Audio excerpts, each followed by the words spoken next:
Hoy tengo la suerte de sentarme con dos amigos que me han enseñado que la vida no se mide por las veces que te caes, sino por la fuerza con la que te levantas. Eduardo Llano, presidente de Aspaim, que vio su vida cambiar radicalmente a los 19 años, y José Luis Fernández, que desde el Ayuntamiento de Navia demuestra que el compromiso con los vecinos no entiende de barreras y que convive con su silla de ruedas con una naturalidad admirable desde los 16 años. Ambos comparten una capacidad de superación que nos da una lección a todos.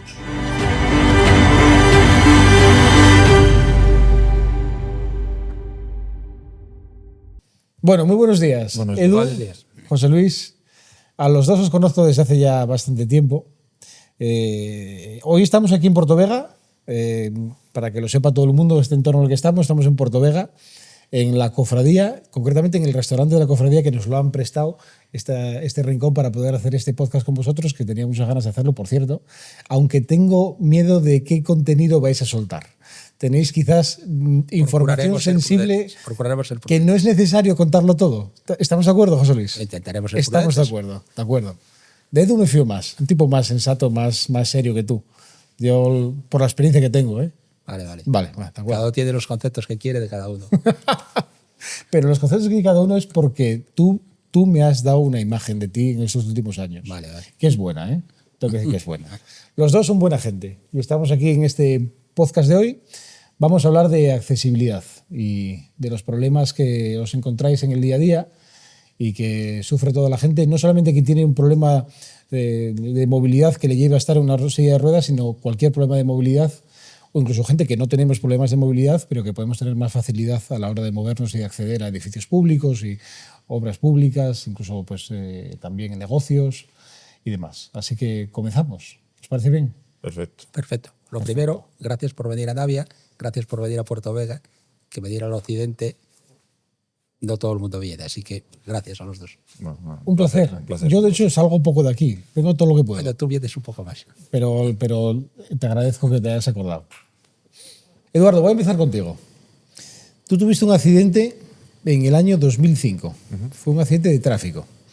Y te quedaste durante 27 días en coma, si no me equivoco. Sí.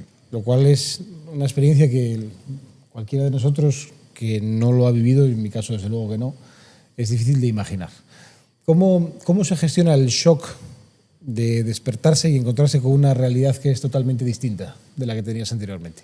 Pues bueno, es complicado, ¿no? Es complicado, es algo que nadie se espera, sobre todo, y que al final nadie está preparado para eso. El recuerdo que tengo es un recuerdo de incertidumbre, de no creerme lo que estaba ocurriendo, porque, bueno, pues yo, como bien has comentado, tuve un accidente de tráfico, tenía 19 años, trabajaba en aquel momento repartiendo pizzas, estudiaba y, bueno, era una manera de sacar un dinerín para poder mantener mis coches y mis motos, ¿no? Que eran mi capricho. Y un buen día un conductor decide saltarse un semáforo en rojo. ¿Tú eres aficionado a los coches y a las motos? Sí, y sigo, no he perdido comba. Y un buen día pues un coche decide saltarse un semáforo en rojo, yo iba cruzando en un cruce ahí en Oviedo, en la calle Azcárraga, y me iba por delante. El golpe fue un golpe brutal, ya sabéis que un conductor de moto en un accidente siempre tiene las de perder, y aunque llevaba un buen casco integral, aunque iba con protecciones, pues bueno, no fueron suficientes para un golpe tan fuerte. El coche me mandó directamente para la UBI del Hospital de Oviedo y bueno, allí estuve 27 días en coma porque bueno, mi vida pendía de un hilo, ¿no? Había sido un politraumatismo muy severo y realmente pues, era fácil que hubiese muerto la misma noche de entrar en el hospital. Vale. Afortunadamente, 27 días después me desperté del coma y afortunadamente pues, lo único que tenía era una lesión medular. Y lo digo así, lo único que tenía era una lesión medular porque tuve un traumatismo craneoencefálico muy severo, tuve varios derrames cerebrales y bueno, podría haber sido mucho peor, ¿no? A nivel medular, aunque es cierto que tuve una lesión medular bastante alta, es una dorsal 6, tuve suerte también incluso en esa parte porque rompí de la dorsal 1 a la dorsal 6. Si llego a haber afectado a la dorsal 1, probablemente mis brazos hoy no estarían lo bien que están, ¿no? Afortunadamente. Entonces, bueno, me desperté en aquella cama de la UBI y era una pesadilla, ¿no? La palabra es esa, era una pesadilla. Era algo imposible de creer, imposible de imaginar que te podría haber ocurrido algo así, que ni siquiera lo recordarías, ¿no? pero era la realidad y no había otra más que intentar tragar saliva y aceptar que tu vida iba a cambiar y que no te quedaba otra, ¿no? Con 19 años tuvo que ser tremendo. Sí, era... Es una edad en la que normalmente todos nos sentimos que estamos libres de cualquier suceso como ese. Sí, te sientes un poco... Ya no es que no te lo esperas, que nadie se lo espera, sino que te crees invencible. Sí, efectivamente. Y tuvo que ser tremendo. Tú, durante los meses siguientes, ¿cuál era la motivación que tú encontrabas? ¿Qué excusa buscabas para sacar fuerza Bueno, la de excusa donde era, probablemente no la tenías? La excusa era muy sencilla. Estaba vivo. Ya está, no hay más. Podía haber muerto, era consciente de que tal cual me habían contado todo y tal cual había ocurrido todo, lo más fácil era que hubiese muerto la misma noche del accidente. Podría haber tenido una lesión cerebral que me hubiese hecho perder la independencia que afortunadamente tengo yo hoy. Y la lesión medular que tenía, aunque era una lesión complicada, a base de esforzarme me permitiría conseguir ser independiente, ¿no?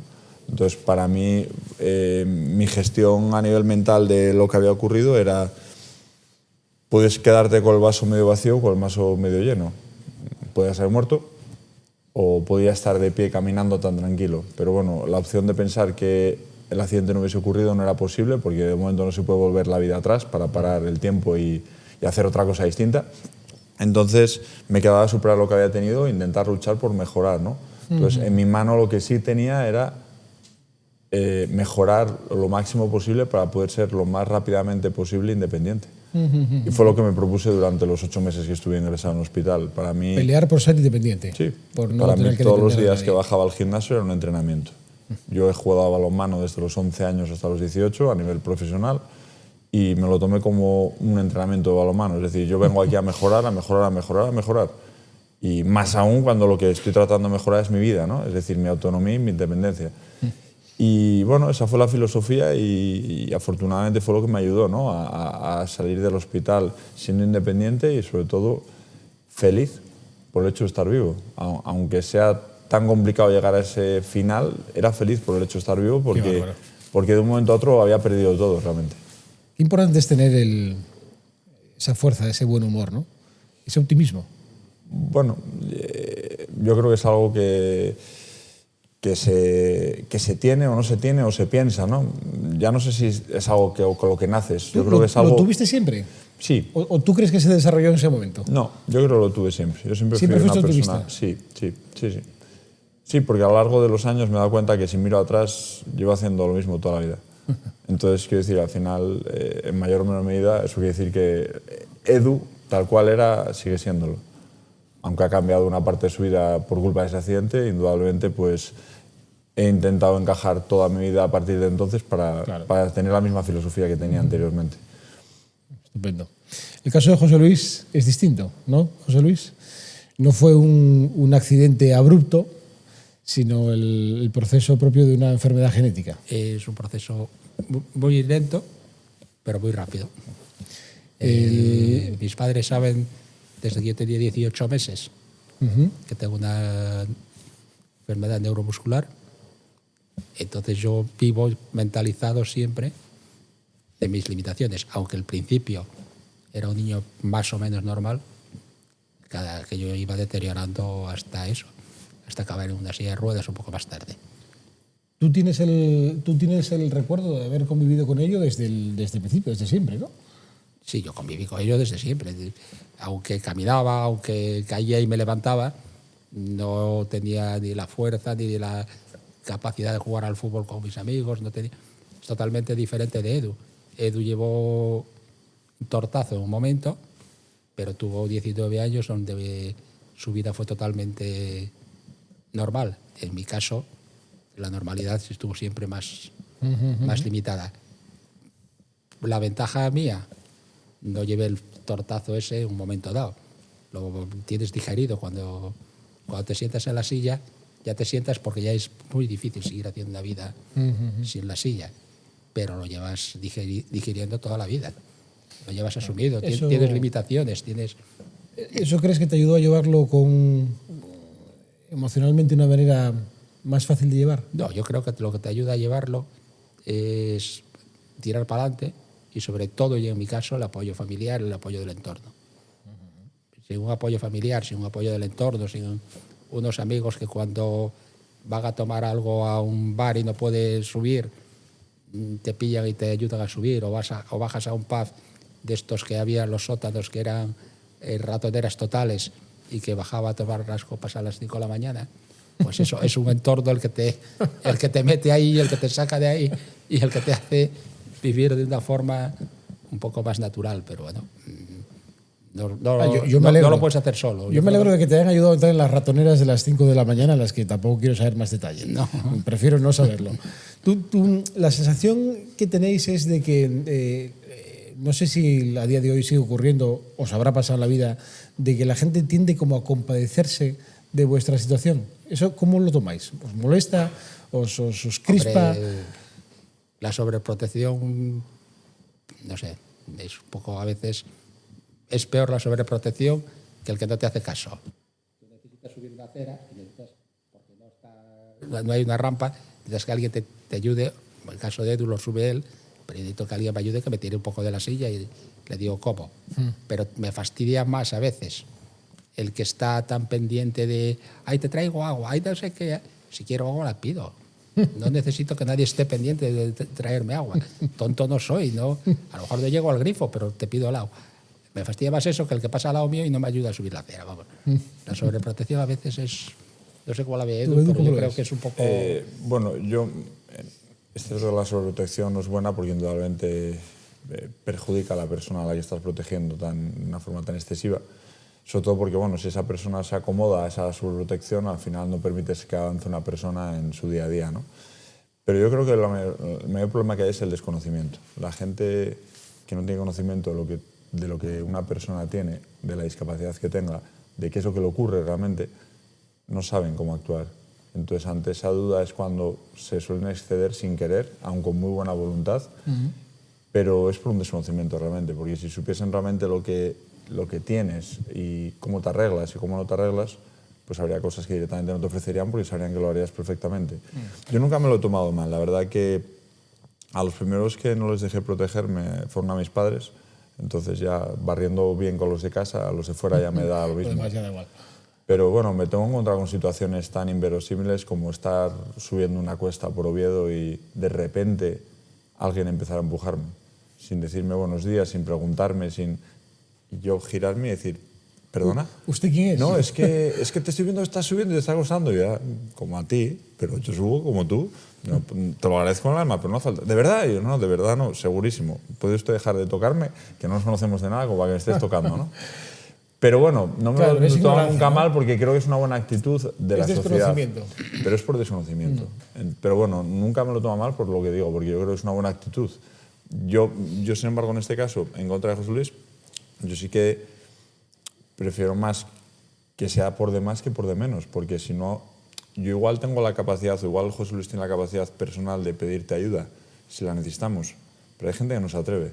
Y si esa gente no se atreve, alguien le viene a preguntar si necesita algo, es bienvenida esa ayuda.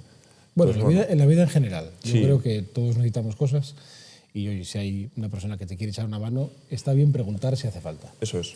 Ahí está, vale. Pero preguntar si hace falta, efectivamente, no meterse en vida ajena, porque efectivamente el desconocimiento a veces puede hacerlo peor. Sí. Ahora se habla mucho de salud mental y es verdad que es un problema enorme en Asturias y en España en general.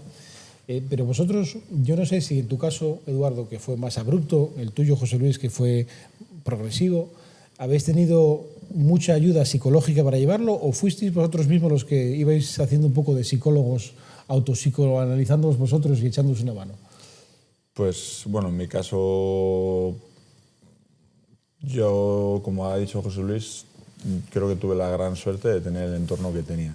Y además, te corto un momento, Eduardo, porque el tema de la salud mental es como que es tema tabú.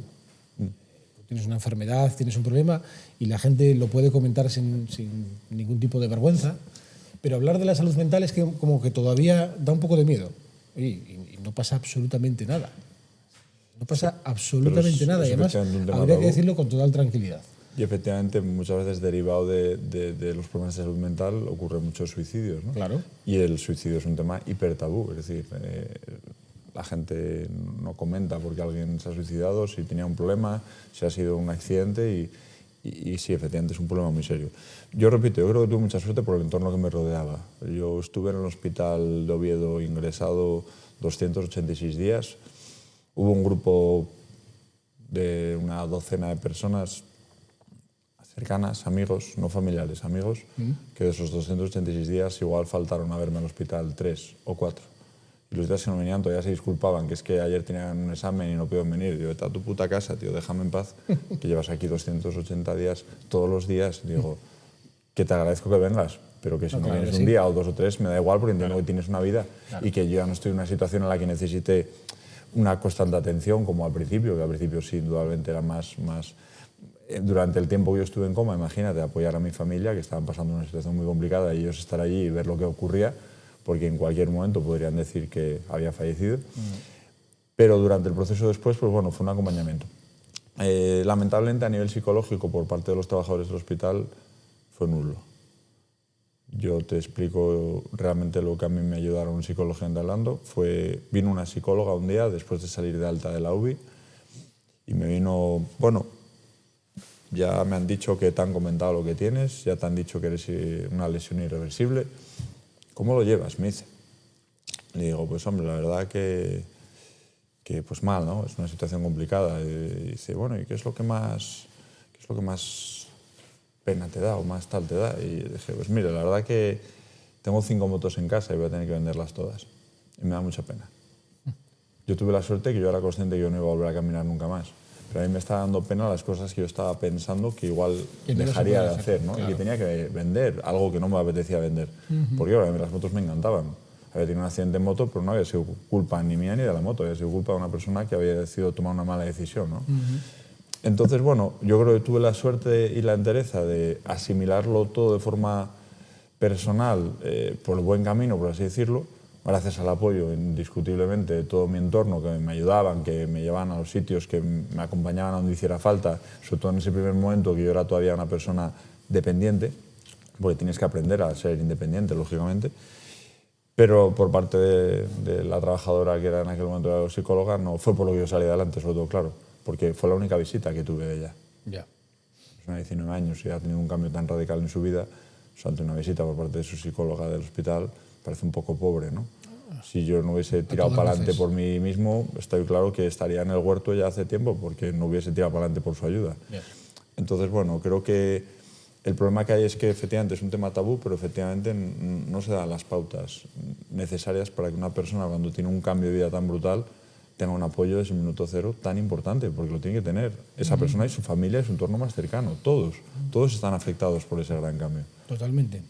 El impacto de la noticia, del suceso, y luego la adaptación a todo lo que viene después. A mí me parece que es fundamental que haya un apoyo emocional, psicológico detrás, porque, oye, cada uno tenemos nuestra forma de reaccionar y de gestionar los problemas, pero que haya un profesional contigo siempre está bien. Siempre es positivo. Yo, como te digo, yo creo que mis psicólogos fueron mis amigos, mi gente cercana y los que me ayudaban a cada día salir, ¿no? Y hacer y darme cuenta de que podíamos tirar todos para adelante y que íbamos a tirar para adelante. ¿Tú, José Luis, tuviste algún tipo de apoyo de este tipo o lo hiciste a las bravas? No, yo estoy pensando ahora mientras hablaba Eduardo y mientras preguntabas tú, yo creo que nunca tuve una relación con un psicólogo. No recuerdo haber tenido una charla sobre el tema con ningún psicólogo de ningún tipo de apoyo. ¿En ningún momento cuando eras un guaje, un chaval? Yo no lo recuerdo, no, yo creo que no. Sí, muy de pequeño, pero vamos, no lo recuerdo, no, seguro, vamos. Nada que me haya ayudado ni influido, pues seguro que no. No, porque lo recordaría, vamos. No. La vida te fue enseñando desde pequeño a ir adaptándote a lo que hay. El entorno que tienes te ayuda o no te ayuda, en mi caso me ayudó. Y en general la gente es buena. La gente en general es solidaria. Y digo en general porque, a ver, yo sí tengo el recuerdo de ir al colegio. Un colegio que tenía planta baja con espacios libres, pero a mí nunca me pusieron el aula en la planta baja. Yo siempre tuve el aula en la primera planta. Y a mí me subían a la silla de la reina 2 niños de mi edad. ¿Dos colegas? 2 colegas, 2 veces uno, 3 veces otro, algunas veces nos caímos por la escalera y tengo unas cuantas cicatrices en la cabeza, pero al director del colegio ni a los maestros jamás se les ocurrió bajarme el aula para la planta baja. Y lo ves hoy y parece increíble. En aquel momento pues era algo que, no sé, no se te ocurría pensar que pudiera cambiar un algo de sitio, pero yo no veo normal que, habiendo espacios abajo, subiera un niño así a la reina arriba. Por la mañana, recreo, mediodía y por la tarde. Mira, me gusta el mensaje que acabas de soltar, de que la gente es buena. Y estoy de acuerdo. Y ahora que estamos viendo en estos tiempos que todo es jaleo y gresca y crispación, y la gente es buena. Es verdad que hay gente que es muy cabrona. Hombre, puede haber un cafre, pero la mayoría Siempre de la gente es buena. hay una excepción, algo puntual. Pero en términos generales, la gente es buena. Hay buena gente y que quiere ayudar. Y que a veces, si estorba ayudando, es por lo que decías tú, Eduardo, por desconocimiento, por no saber lo que hay que hacer o por no saber cómo enfrentarse a algo que no conoce. Por exceso de voluntad. O exceso de voluntad, sí. Pero eso, efectivamente, en sí mismo es bueno. Hay que gestionarlo bien. Eso es todo. Oye, otra cosa que quiero hablar con vosotros, que es la utilidad de la política. Además, los dos estáis comprometidos, habéis estado comprometidos toda la vida prácticamente, no solamente en la lucha de las dificultades que os encontráis en el día a día, sino además en facilitar la vida de los demás y hacerlo pues, para que la vida sea lo más normal, con plena normalidad y eliminando barreras allá donde se puede, ¿no? Una pregunta que os hago, ¿cómo puede ser que todavía a día de hoy se estén haciendo obra nueva que presente barreras arquitectónicas, lo cual es un problema enorme, a veces insalvable, para gente que tiene que manejarse, por ejemplo, con una silla de ruedas? Eduardo, tú primero. Pues eso me pregunto yo. ¿Cómo puede ser posible que en el año 2026 sigan haciéndose obras nuevas mal? Pues bueno, la contestación es muy sencilla. Los técnicos no controlan la accesibilidad, no controlan de las normativas para hacer un diseño universal, que es de lo que se trata.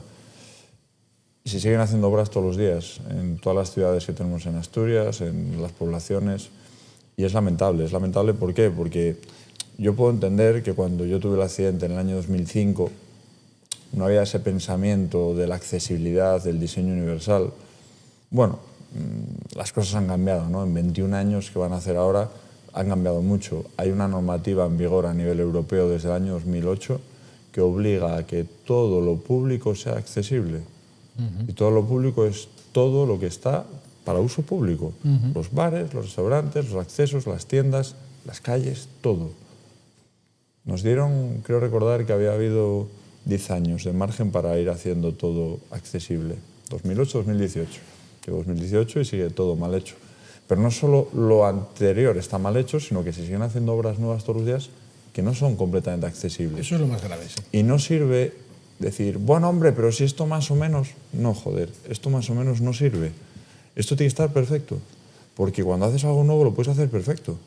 Entonces no hay una disculpa, pero hay un desconocimiento por parte de los técnicos municipales de todos los ayuntamientos.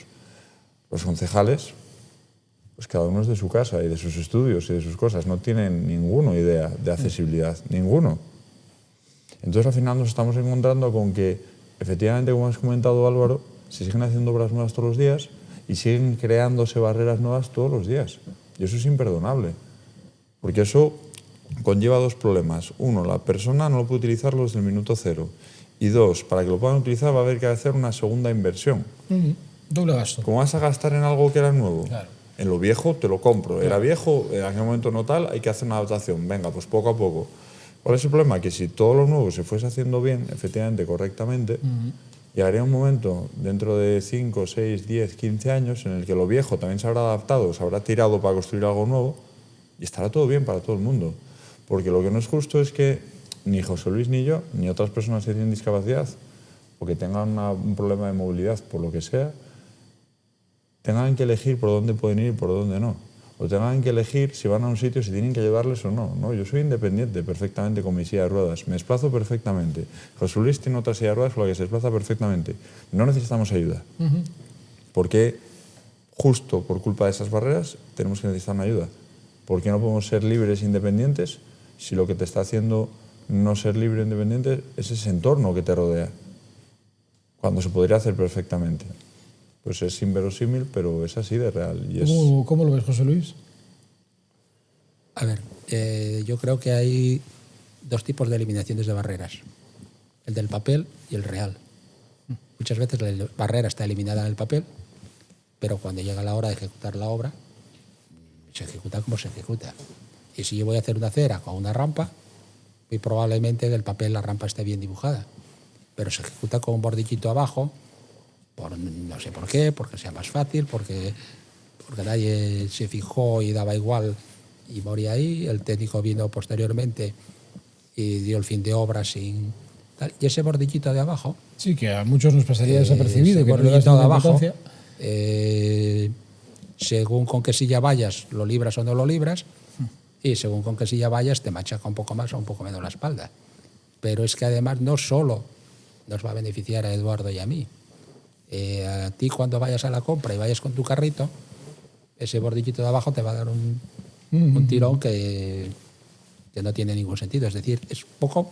Sí, o cualquier persona que tenga una movilidad reducida, una persona mayor. O cualquier abuelo tropieza, que levanta más mal los pies. Sí, claro. No tiene ninguna lógica. Además, cuando ya hiciste la rampa, porque si estás haciendo la acera con la rampa, lo que decía Eduardo, te cuesta exactamente los mismos euros, las mismas horas de trabajo, dejarla rematada a cero que dejarla con un bordillo.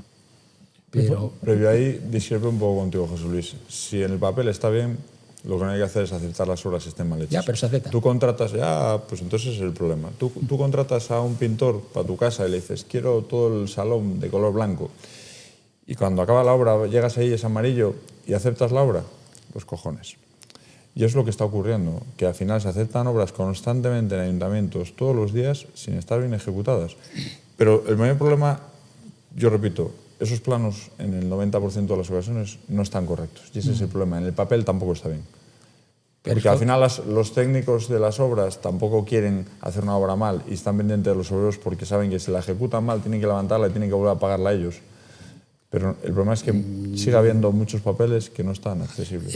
¿Y hasta qué punto ese técnico o ese obrero que la hizo cree que por dejar 2 centímetros abajo no está bien? Eso es responsabilidad de la propia empresa. ¿Cree que está bien? Y del aparejador, del ingeniero, de todos los que tienen esa empresa que están ahí, de decir al peón, oye, eso tiene que quedar enrasado a cota cero, si no, no vale. Es decir, aquí no vale sacar balones fuera y decir de quién es la culpa. Es decir, si esto tiene que quedar bien, tiene que quedar bien. Si tú contratas una empresa para ahí y te viene el de la empresa de pintar, te dices que ha sido el pintor, yo le mandé que fuera en blanco, pero tú dices, si ha sido el pintor se lo perdono. No, tú le dices, no, yo lo quiero en blanco, esto tiene que estar en blanco. No, es que ya no deberían llamarme para verlo mientras no lo tengan blanco. Claro. Pero bueno. Un par de ejemplos cada uno de esto, porque la gente que nos esté escuchando, viendo, a lo mejor no se da cuenta de qué pequeñas cosas que la gente puede que no se fije porque no tiene un problema de movilidad, qué par de cosas en vuestro día a día os ha hecho cambiar una ruta o todos los días lo encontráis y decís, joder, otra vez el rollo está aquí. Un par de ejemplos de lo que os encontráis que ya os pone de mala leche para toda la mañana. Un coche aparcado en la rampa del paso de cebra. ¿Ves? Eso, pues mira, no es un problema arquitectónico, pero probablemente se dé muy a menudo. No es un problema arquitectónico, pero se da. El señor que para a un recaudo breve sube el coche en la rampa al paso de cebra, que le es más fácil que eso. En vez de ir a aparcar o subirlo dejarlo arrimado a un bordillo, lo sube a la rampa. Y me encuentro de mi casa al trabajo 1 o 2 veces por semana un coche aparcado en la rampa del paso de cebra. Eso tiene fácil solución. Claro, llamar a la policía local. Y una multa, y eso es dinero para luego hacer más rebajes de acera del ayuntamiento. Eso es quitar de un lado para poner el otro. Pero solucionas que lo sancionen. No solucionas pasar. No, sí, y eso da la vuelta. Pero a la tercera sanción te digo yo que no aparcan. Pues seguro que... Pero no sería solo sancionar. Es que habría que explicarle. Sí, no, la realidad, sí. Claro, que el coche mal aparcado, ya no solamente que esté en un sitio en el que no puede estar y tiene una multa, sino que este hombre no pudo pasar. Y tendrás que dar un rodeo para... ¿Eso da un rodeo? Claro, pues no sé cuánto para poder llegar a casa por otro lado. Pues de 100 metros, de 50 o de 300. Claro. tienes que dar un rodeo. Pues ese paisano que aparcó el coche mal seguro que no es consciente del problema que te ha generado. Si nadie se lo explica, eso también es importante, que se expliquen estas cosas, porque si no, no lo ven. La gente no lo ve. Y no es una barrera de una obra mal ejecutada. Es una barrera de falta de mentalidad que te pone alguien allí un obstáculo. Claro, puntualmente. ¿Tú, Edu? ¿Alguna cosa que digas tú, joder, ya está otra vez esto aquí? Ya me jodió el día. No, hace mucho tiempo ya no me jode el día estas cosas, la verdad. Tengo suerte. Mejor. Tengo suerte. No, mira, yo me he tomado la filosofía de las barreras muchas veces como retos, ¿no? Como retos, es decir, venga, pues voy a intentar bajar este bordillo, voy a intentar cómo lo subo, voy a intentar cómo tal. ¿Por qué? Porque al final si no tienes un desgaste tan exagerado cada día que te acaba agobiando. Entonces le he dado la vuelta a la tortilla y he dicho, no es una barrera, va a ser un reto, pero es una putada. Y yo repito, yo te soy sincero, yo todo lo que hago por mejorar el tema de accesibilidad ya no lo hago para mí. Es que a mí me da igual, es que a mí me la pela, yo me arreglo. Yo si me tengo que tirar al suelo y subir 5 escalones sentado con el culo, lo subo. Pero es que hay gente que no tiene esa capacidad. Y esa gente marcha para casa agobiada y no quiere salir de casa. Claro. Entonces yo siempre digo que yo no hago esto por mí, porque afortunadamente a mí ya me resbala. Llega un momento en el que ya le he quitado hierro al asunto. Pero es muy incómodo tener que andar siempre entrando por las puertas atrás de los lugares, tener siempre que pedir ayuda, tener que tirarte al suelo por algo que no tendría que estar ahí, por una barrera innecesaria, por algo que está mal hecho, por un desconocimiento, cuando se está incumpliendo una ley. Estamos incumpliendo una ley de accesibilidad europea que te marcan desde el 2008. Es decir, no puede ser. Entonces, yo siempre digo que yo cuando me llaman para ver qué es lo que hay que hacer accesible de un lugar, yo no miro lo de la silla de ruedas nada más, yo miro lo de todos. Miro para las personas que tengan una discapacidad visual, para las personas que tengan una discapacidad auditiva, para la gente que tiene una discapacidad a nivel intelectual.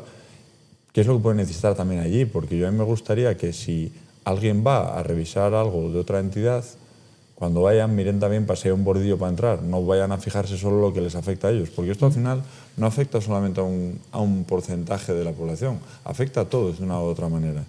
Porque tú mañana decides tener unos niños y vas con un carrito y te vas a dar cuenta que, joder, esos escalones que hay para entrar, o si la rampa del autobús no baja, tienes que cargar el carrito, y es cuando te vas a acordar, joder, me acuerdo de Edu lo que decía. Ya. Pues no tiene que hacer falta que tú tengas que darte cuenta de esa forma, sino que sea todo más cómodo para todos. Porque tú además, Edu, tú das charlas en colegios y autoescuelas y imagino que en otros ámbitos sobre seguridad vial. Contarás tu experiencia, intentarás que la gente se conciencie de la cuestión, ¿no? Tú cuando tratas con gente joven, lo que decíamos antes, ¿no? La gente joven se siente imbatible, no le va a pasar nada, invencibles ante la vida, ¿no? ¿Tú cómo los encuentras? O sea, ¿de verdad se hacen cargo de lo que le estás diciendo y lo entienden? ¿O ves que es como que les suena música que no va con ellos? Bueno, yo tengo la suerte o la desgracia de que a mí, como me ocurrió siendo tan joven, al final les hago fácilmente entender que estaba yo en aquella situación igual que ellos están ahora. Yo era un chaval de 19 años, con mi novia, con mis motos, con mi coche, con mis planes de futuro, con mis estudios, queriendo avanzar en la vida, y de repente alguien decidió hacer algo mal y te destroza la vida. Y entonces cuando les haces entender que eso les puede ocurrir a ellos y que yo probablemente estoy aquí vivo hoy porque el casco integral que yo llevaba no era el del trabajo de 70 euros, era el mío personal de 500 euros. Y que si no llegase por ese casco yo estaría muerto, eso lo tengo seguro. Les hago entender que ellos ojalá nunca tengan un accidente, pero que si lo tienen, que lleven el cinturón, que lleven un buen casco, que lleven protecciones. ¿Por qué? Porque no va a depender de ellos solamente tener un accidente. Yo no les digo, tú por lo que tú haces mal vas a tener un accidente. Tú igual no haces nada mal. O igual lo que haces mal tienes suerte y no te afecta. Pero ¿y si viene un tercero y te hace algo mal? Y si tú no has protegido ese día, ¿qué te va a ocurrir? Entonces al final yo creo que sí que les llego porque entienden que es una realidad que te puede ocurrir sin preparar. Nadie piensa que va a tener un accidente y mucho menos que te lo va a causar otro y que vas a pagar tú, ¿no? Pero sí ocurre todos los días. Entonces, bueno, yo digamos que mi trayectoria profesional cambió a partir del accidente. Yo cuando tuve el accidente estaba estudiando un módulo de técnico superior de climatización en La Felguera había venido de Segovia, de vuelta. En Segovia me había ido a estudiar una ingeniería de telecomunicaciones de la rama de imagen y sonido, pero me vine de vuelta porque me pasé 3 pueblos. Entonces, bueno, yo en mi vida siempre he sido muy realista. Yo llegué allí, agradecí a mi familia que me apoyasen para ir a estudiar a Segovia, a una ingeniería, pero había estudiado bachiller de ciencias sociales. Entonces, claro, me dio una hostia. Era complicado. Me dio una hostia muy grande. Yo es cierto que siempre soy muy realista. Igual que tengo muy buena voluntad de hacer las cosas, yo llegué y en diciembre, cuando volví a las vacaciones de Navidades, les dije a mis padres: os agradezco mucho lo que habéis hecho por mí, pero creo que me he confundido. Pero me lo voy a replantear. Sí. Y entonces me volví para Oviedo, me puse a trabajar repartiendo pizzas, mientras que empezaba los siguientes estudios, iban a empezar en septiembre, y empecé ese módulo. Y en febrero tuve el accidente, por lo cual ese módulo lo dejé, no era compatible con mi nueva vida. Y desde entonces, desde el accidente, me propuse formarme para temas de seguridad vial. ¿Por qué? Porque entendí que lo que me había ocurrido a mí era una desgracia, pero que mi desgracia podría ayudar a que otras desgracias no ocurriesen, ¿no? Y fue a lo que me dediqué a partir de ese momento. Entonces yo doy formación, como tú bien has comentado, en colegios, institutos, universidades. Soy profesor en autoescuelas también. Doy charlas para empresas, para el tema de seguridad para los trabajadores. Y bueno, por otro lado, esa es la parte en la que trabajo, en la que gano dinero. Por otro lado, como bien has dicho, soy presidente de ASPAIN Principado de Asturias, que es la Asociación de Personas con Lesión Medular y otras discapacidades físicas. Soy presidente de PREDIF Impulsa Igualdad Asturias, que es la plataforma que está por encima, que llevamos en más asociaciones con discapacidad. Y luego soy tesorero del CERMI. Y desde el CERMI lo que intentamos hacer es tener una voz única para trasladar a los políticos lo que se necesita, ¿no? Esos 3 puestos son de forma completamente altruista y son 3 puestos de trabajo en los que hago de forma voluntaria algo que creo que tiene que intentar ayudar a mejorar esta sociedad. Como tú bien sabes, además, estuve 4 años de concejal en el Ayuntamiento de Oviedo. Eso es algo que os une a los dos, la vocación política, y además me imagino que también impulsado por esa voluntad. Por dar mucho por culo, sí. Por dar mucho por culo, básicamente. Iba a decirlo de una manera más educada, pero sí, me parece fue correcto. impulsado por eso. Sí. Yo en aquel momento, Agustín Iglesias Caunedo decidió contar conmigo en el proyecto que él tenía para que yo pudiese mejorar la accesibilidad de Oviedo, ¿no? Que a mí me parecía algo lógico, porque si alguien quiere, si mejore algo... ¿Qué año era, Edu? Era 2015. 2015-2019. ¿Qué Oviedo te encontraste desde el punto de vista de accesibilidad? Bueno, lleva muchos meses y muchos años dándole caña a Agustín y a todo su equipo, porque eran los que estaban mandando y era quien les tocaba verme en prensa diciendo lo que estaba mal hecho en la ciudad.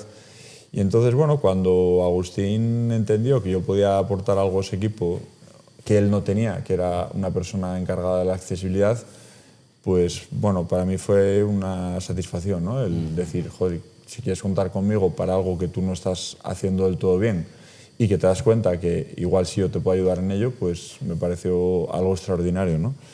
Lamentablemente tuvimos la desgracia de que por 1.200 votos nos quedamos en la oposición y se formó un tripartito, ¿no? Y lamentablemente todo el trabajo que yo intenté hacer de buena fe desde el otro lado de la barrera no se entendía así desde el tripartito, porque al final, bueno, pues lamentablemente, como tú bien sabes, la política muchas veces tiene ese punto de desagradable de que si lo pide el de enfrente no lo queremos hacer ni no lo vamos a hacer. Lo sufro a menudo, creo. Sí, pues... Entonces, bueno, para mí fue bastante frustrante esos 4 años, porque es cierto que intentar ayudar a tu sociedad que te rodea haciendo visitas a vecinos, a vecinas, a hosteleros, a quien hiciera falta que nos llamase, ¿no?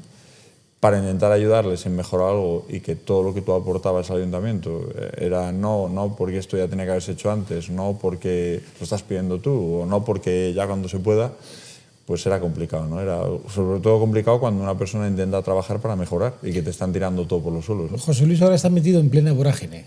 Él tuvo más suerte. En estas elecciones se consigue gobernar en Navia. ¿Por qué iba yo? Porque vas tú, está claro, es evidente. Se ve que hiciste un buen trabajo en esos antros a las 5 de la mañana en los que me comentabas antes, que insisto, no quiero saber los detalles. Un poco de antes, no lo sé.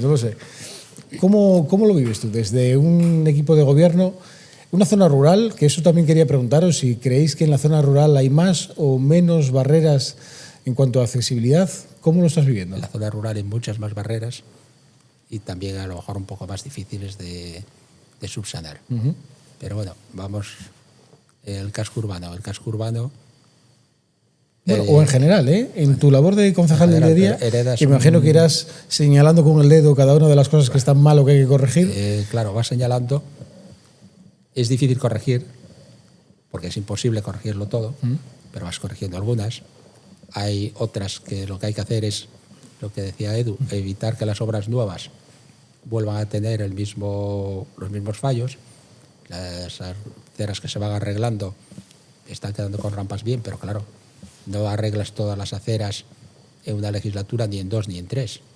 Yeah. Vas cambiando aceras, vas cambiando cosas. Vas reparando las rampas que peor están. Lo que hablábamos antes de la importancia de que la obra nueva... Vas repintando y señalizando las plazas de aparcamiento de movilidad reducida, que estaban totalmente, todas, no había ninguna, estaban totalmente despintadas y sin señalizar prácticamente todas. Vas preparando algunos proyectos para accesibilidad a edificios públicos, que hay dificultades para accesibilidad en edificios públicos.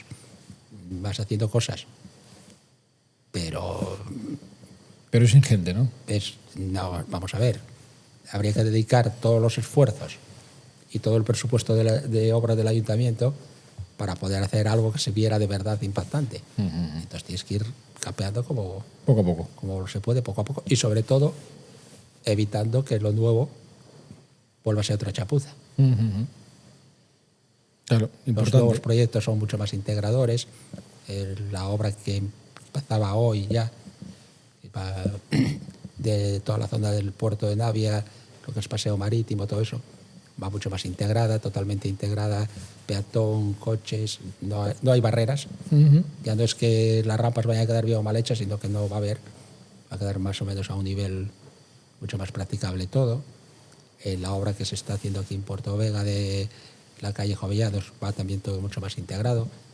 Porque tú crees que, decías, que en la zona rural es peor la cuestión de accesibilidad que en la zona urbana. Es mucho más complejo poner soluciones. No hay aceras, no hay... Es que tienes... Yo para ir a la casa del vecino, yo soy rural, no soy de Navia, soy del Franco. Soy rural, soy de la parroquia de La Oraña. Para ir a la casa del vecino voy por el camino, voy por la carretera, por donde los coches. Sí, claro. No hay aceras. Entonces, claro, es más complicado en todas las aldeas, en todos los pueblos de la Asturias rural, poner de hacer aceras. No, está claro. Vosotros, a grandes rasgos, ¿cómo veis Asturias desde el punto de vista de la accesibilidad? Y ahí, Edu, tú tendrás una visión seguramente mucho más global por el puesto que ocupas, los puestos que ocupas en distintas organizaciones. ¿Cómo ves Asturias desde el punto de vista de la accesibilidad? Hay sitios mucho peores, efectivamente, pero bueno, yo no soy una persona conformista, entonces al final para mí sigue siendo una desolación el encontrarte tantas cosas cada día en todas las ciudades, en todos los pueblos. Y yo creo que es importante que hubiese un esfuerzo unánime, ¿no? Es decir, que directamente desde el Principado, los técnicos del Principado hiciesen las cosas bien, mandasen a hacer las cosas bien, que todos los ayuntamientos igualmente, y que al final, repito, que no se sigan haciendo cosas mal nuevas. Porque al final, aunque estamos mucho mejor que otras provincias, que lo estamos, hay otras muchas que están mucho mejor que nosotros. Y hay otras muchas europeas que están infinitamente mejor que nosotros. Entonces, sobre todo, siendo algo tan fácil de hacer cuando lo haces nuevo, el no hacerlo es lo que a mí me produce ese choque, ¿no? Es decir, es que no podemos permitirnos los lujos de hacer algo más nuevo mal. Y poco a poco, afortunadamente, pues se van rehabilitando las zonas antiguas, se van mejorando, pues en X años estaría todo bien hecho. Que es hacia donde hay que ir hacia un diseño universal, lo que se llama diseño universal, que sirve precisamente para eso, para todo el mundo. Para todo el mundo, claro. Para todo el mundo, y es mejor para todo el mundo, es más fácil para todo el mundo y evita que haya personas que queden fuera de la sociedad. Porque al final una persona que sale de su casa cada día y se encuentra con esos problemas que tú antes nos preguntabas, ¿cuáles son los que te encuentras? Tú si te los tomas con filosofía, te los encuentras y pasas de ellos. Pero hay gente que va amargada para casa. Claro. Hay gente que al O que final ya no decide no quieren salir de casa. claro. Porque al final dices, ¿qué paso? Es que bastante tengo con asumir lo que me ha ocurrido, que además salgo y cada vez que tengo una cosa me lo recuerda. Tú eres un discapacitado, tú eres un tal, tú eres cual. ¿Por qué? Porque al final esos problemas que te encuentras te están recordando constantemente que no tienes esa libertad que tenías antes. Y te lo está recordando la sociedad, que se te está haciendo ese daño, porque es inaccesible para ti algo que podría ser perfectamente accesible. Es decir, al final no tenemos que adaptar a las personas a su discapacidad, tenemos que adaptar a la sociedad a que sea para todos bien, porque es posible y porque así nadie quedaría de lado con ningún tipo de discapacidad. Yo siempre hablo de todas. Yo, por ejemplo, me acuerdo cuando estaba en el ayuntamiento, había una rampa que ponían para poder acceder a donde teníamos nuestras oficinas, que había un chico ciego que pasaba por la zona que le molestaba la rampa. Yo decía, cada vez que yo entre y salga, se quita la rampa, porque no vamos a perjudicar porque yo tenga que entrar aquí por dejar una rampa puesta todo el día. Bueno, pues el chico nos lo venía diciendo, oye, si esa rampa cuando paso con el bastón, tienes toda la razón del mundo, ¿cómo vamos a perjudicar a alguien? Bueno, pues es tan sencillo como cuando se colocan bancos, papeleras, postes, carteles que no estén pegados a las fachadas de los edificios. Algo tan sencillo como que no perjudica a nadie, porque si los pones separados no molestas a nadie. Si los pones pegados hay ciertas personas que verían dificultades en su día a día, una dificultad innecesaria. Entonces, bueno, yo creo que sí estamos bien en comparación a otros lugares, pero que queda mucho por hacer. Y sobre todo queda mucho por entender, ¿no? Yo creo que el problema de esto es que los técnicos, muchos, no entienden que ese pequeño detalle que quede mal hecho vaya a afectar y le quitan peso, ¿no? Pero es algo muy fastidiado. Si el que una persona pueda hacer algo de una forma digna es horrible. Es horrible. Porque al final, si tú a una persona le estás diciendo no puedes acceder a un parque como los demás, fijaros, hablaba José Luis de que antes, cuando él salía de fiesta con sus colegas, lo bajaban a un sótano -1 porque ahí era el pub. Yo recuerdo, mis colegas me hicieron una fiesta sorpresa cuando salí del hospital y me llevaron al Sal si puedes. Yo no lo llamo Sal si puedes a ese bar. Ese bar para mí es entra si puedes. Entra si puedes, claro. No podíamos entrar. ¿Qué pasó? Iba con una docena de colegas, me cogieron en brazos y se metieron para adentro. Pero ¿tú crees que un chaval para irse de fiesta con sus colegas tiene que pensar si le van a poder subir o no? Es decir, con 19 años, cuando sales a divertirte, tienes que pensar a dónde puedes entrar, a dónde no. Si cuando estés dentro vas a poder mear o no. Claro. O tienes que salir fuera a la calle como si fueras un perro. Y eso ocurría hace 20 años, pero sigue ocurriendo hoy. Y ese es el problema, que hoy sigue ocurriendo. ¿Cómo fue tu experiencia con el Parque de Vetusta? Que tú tuviste ahí un papel importante, una lucha. ¿Eso cómo fue? Pues desesperante. Para que la gente cuente desde el principio cómo fue es esa batalla. Yo en aquel momento estaba de concejal del Ayuntamiento de Oviedo, llevaba urbanismo y atención a las personas porque eran las dos comisiones que eran más cercanas a lo que sería una comisión de accesibilidad, que es lo que debería de existir, porque debería de existir una concejalía de accesibilidad en cada uno de los ayuntamientos. De accesibilidad, porque la accesibilidad es transversal. La accesibilidad va a tener que tocar deportes, va a tener que tocar turismo, va a tener que tocar todos los estamentos del ayuntamiento, va a tener que tocar la accesibilidad. Por eso hace falta una persona que controle de esos temas en cada ayuntamiento. Yo en aquel momento llevaba esas dos comisiones, porque llevaba esas dos concejalías, aunque fuese desde la oposición, y contactó conmigo una chica que vivía en la zona de Vetusta, porque llevaba 2 o 3 correos con la concejal de urbanismo en aquel momento, de infraestructuras, y no le habían contestado.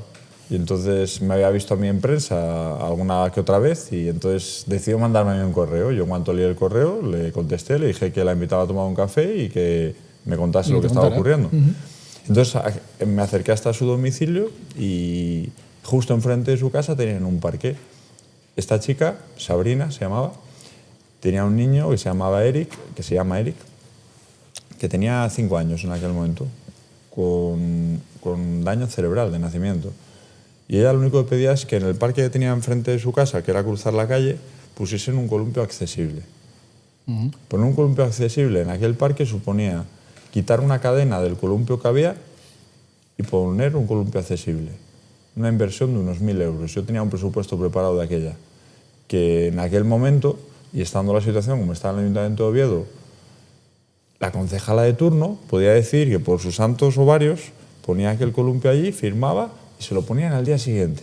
Que esa es la voluntad que tiene que tener una persona que esté a ese lado del ayuntamiento. Es decir, voluntad de ayudar a las personas.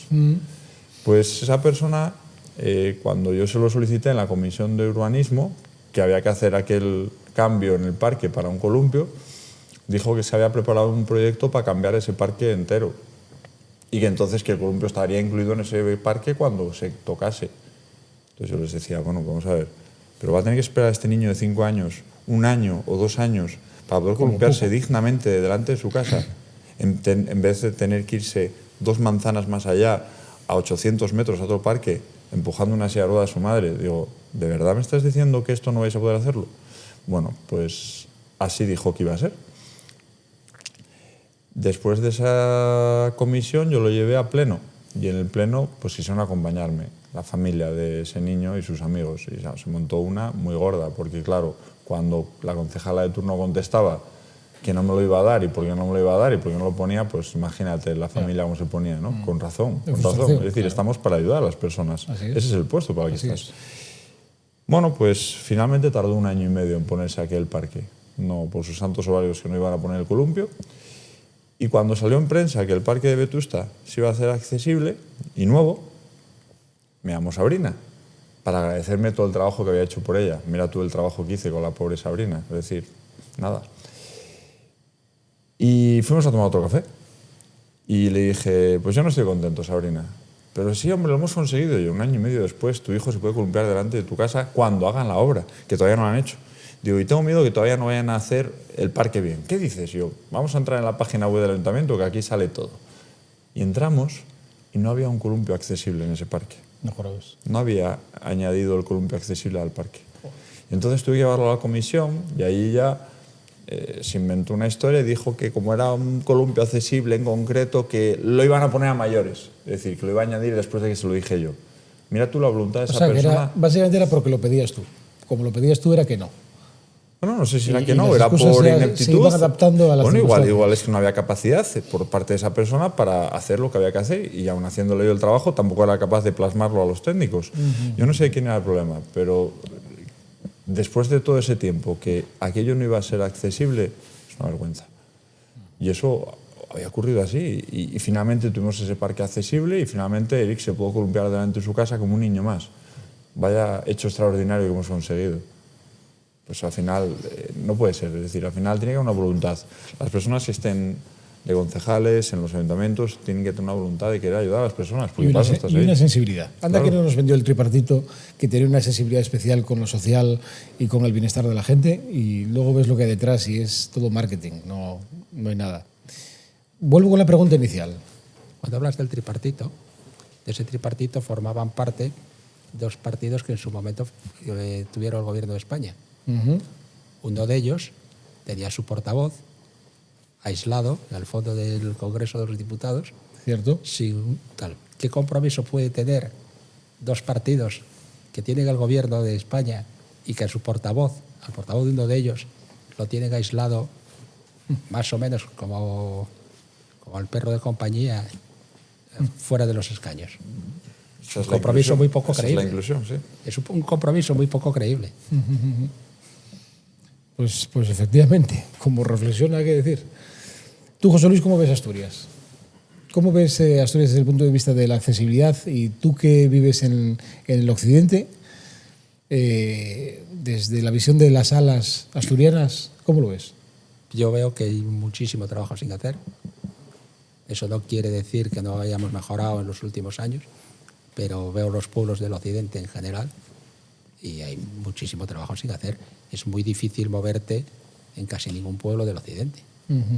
Me quejo de Navia, pero es que si voy a la Caridad, voy a Tapia, voy a Castropol, voy a Pegadeo, están parecidos. No, y si voy a Valdés, Luarca ya no te digo.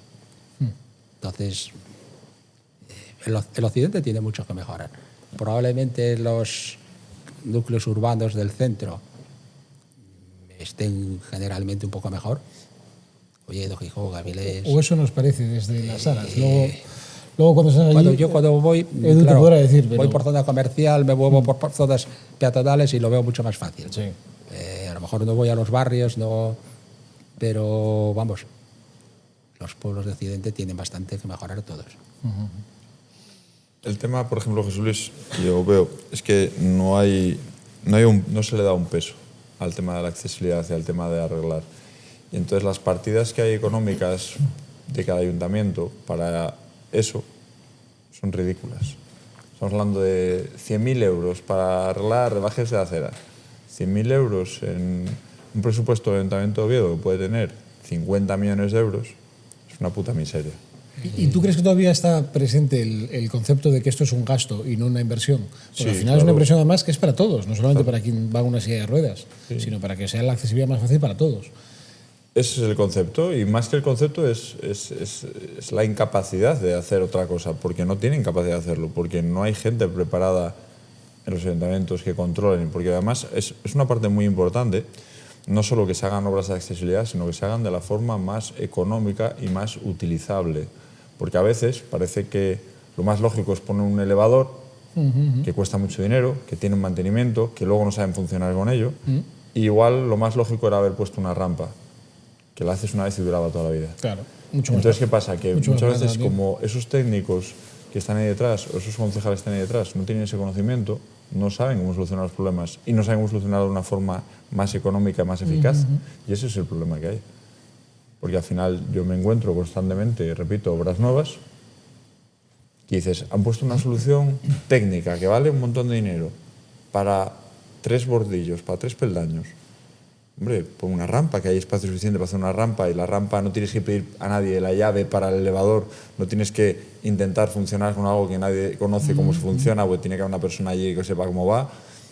Y entonces al final, bueno, pues ese desconocimiento es el que hace que realmente se piense que es caro y que realmente se piense que no se necesita tanto, ¿no? Ya. Sí, pero con que haya una persona que lo necesite y no pueda utilizarlo. Y tú, José Luis, no vamos a dar nombres para que no haya problemas en el día a día, ¿eh? Pero esa batalla con los técnicos municipales de concienciar de que esto es importante, de que se tiene que adaptar la obra nueva, las modificaciones que haya de obra anterior, obra antigua. Yo creo que esa batalla en Navia, esa batalla ahora mismo está ganada. Está ganada. ¿Tú has dicho que ya has convencido a los que están alrededor? No tuve que convencer. Estaban convencidos. Hay un arquitecto nuevo, una arquitecta nueva, hay una aparejadora nueva. No tenemos personal de la vieja escuela y yo creo que ya es mucho más fácil trabajar cuando alguien llega ya con una mentalidad nueva, con los estudios recién hechos y con una formación diferente. Entiendo, a lo mejor me desilusiono pasado mañana y te digo todo lo contrario, pero entiendo que ahora mismo es una batalla que está ahí, la tenemos más ganada porque las circunstancias lo facilitaron muchísimo. Bueno, vamos a pasar aquí a una parte que son unas preguntas rápidas, ¿eh? Las tenemos aquí preparadas. Contestáis lo que buenamente os venga, lo primero que os venga a la cabeza, con educación, ¿eh? Si son preguntas rápidas, monosílabos. Bueno, ahorita podéis hacer 2 frases, hasta 2 frases se permiten. Más ya no. Más no, ¿eh? Vale. Bueno, vamos con la primera. Un lugar de Asturias donde os sintáis totalmente libres. Edu. En mi casa, en Oviedo. José Luis. Una pregunta más complicada. En mi pueblo, en Mendones. ¿Sí? Segunda. Un plato que os hace olvidar cualquier problema. Escalopines con cabrales. ¿Escalopines con cabrales? Sí. Venga, lo aceptamos como respuesta. Edu. Yo soy más internacional, yo a mí me voy a lo japonés.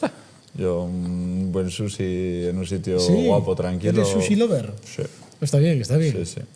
Yo cualquiera de las dos me vale. Yo el comer no tengo problema. ¿Puedo añadir frisuelos? De postre. Claro. Vale, de acuerdo. ¿De postre frisuelos? Sí, sí. Está bien. Tercera pregunta. José Luis, el rincón más bonito de Navia para ver el atardecer. El Motorito, encima de la playa de Navia. Bien. Sin duda. Luego te hago preguntas, pero en privado. Edu, ¿una canción que te ponga las pilas por la mañana? Pues yo soy muy cañero, yo soy muy de música house. A mí me motiva mucho la música house y pues alguna canción de David Guetta o algo de esto, así, de estas que te empiezan a animar. Sí.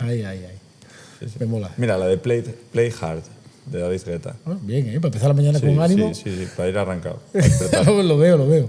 A ti no te voy a preguntar por la música. Tú te libras. No me preguntes por la música. Una más para los dos. ¿Cuál es el próximo reto que tenéis en mente? Edu.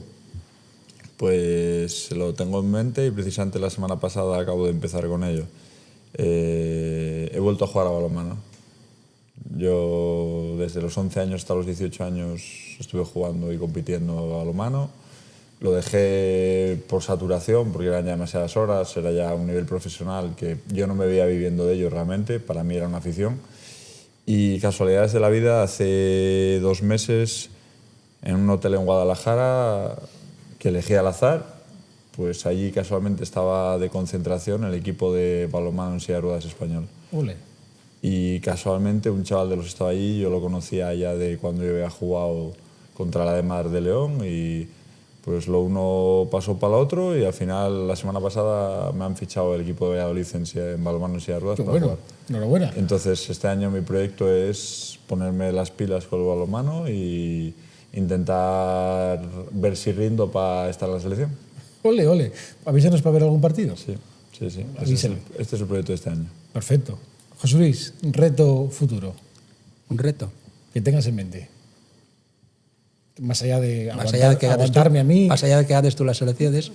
Sería un buen reto, lo agradezco, la verdad. Nos vendría bien a todos, a Asturias en general. Lograr mejorar la accesibilidad a los locales públicos. A los edificios públicos en Navia. Pues, y ahí te ayudaré, todo lo que pueda. Pues espero. Pues muchas gracias. Habéis superado la prueba de las preguntas rápidas. Edu, José Luis, dejamos el podcast por hoy. Podemos hacer una segunda parte si queréis. La verdad es que ha sido súper interesante.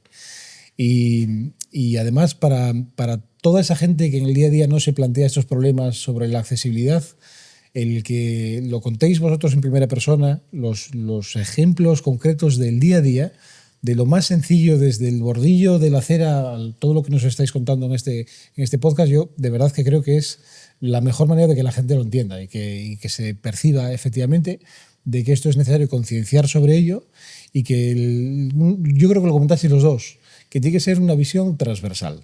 Esto es una cuestión que se necesita que desde los distintos ámbitos que se tenga en cuenta y que todo el mundo sepa que la mejora de la accesibilidad para algunas personas es absolutamente indiscutible, es un sí o sí, pero que es bueno para todos, que también es importante. Así que muchísimas gracias a los dos por acompañarnos en este podcast de hoy y espero seguir viéndoos muy a menudo. ¿Vale? A Edu, te iré a ver los partidos, avísame. A ver qué pasa. Y José Luis, pues nos vemos por Navia. Tendré que invitarte un vino. Nos vemos por los bares. Muy bien. Gracias a los dos. Venga, gracias.